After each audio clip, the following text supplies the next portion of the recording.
3, everything you heard about lanternflies is wrong. In my first 2 videos, I proved that lanternflies are not hurting any native ecosystems, and also that they are being eaten by a lot of North American native wildlife. And so you should be wondering, what is going on? Why is my local government telling me to kill these bugs? This lanternfly situation is a moral panic along the lines of the satanic panic from the 80s, or razors and Halloween candy, all these things that the media loves to talk about because it gets us lots of attention, clicks, views, etc.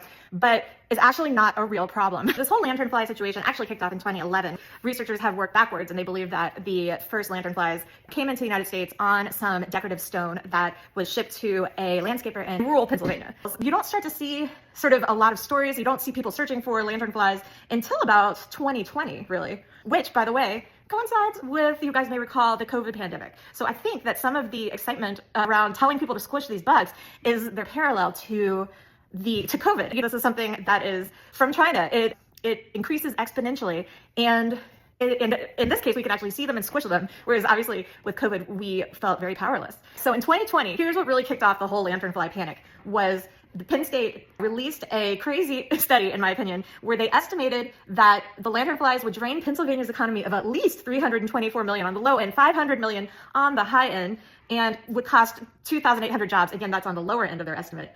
5,000 jobs on the higher end of the estimate. Now, I could not find the actual values, but this estimate assumes that the lanternflies are just like decimating wineries in Pennsylvania, just like ending tourism there. I didn't even know Pennsylvania had wineries, but anyway, and also destroying their hardwood industries. None of that came to pass. So I don't know really how much lanternflies have cost Pennsylvania, but they've definitely given them a lot of money, because millions of dollars in grants have gone to UPenn to study, and other Drexel University, other universities, to study lanternflies. And I have read every study of lanternflies that I could find in English, and 2 in Korean I had translated. So let me tell you, we know everything about these bugs. We've sequenced their genome. We know what they eat. We've looked at their gut contents. We know what parasites bother them. We know whether they bounce off of the windshields of cars.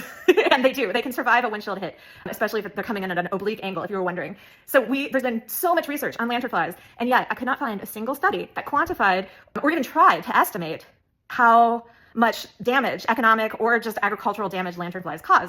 All we have are anecdotal reports of them attacking organic wineries. Once the media sort of got this message that we should be stomping things, like everyone went crazy. Someone created an app.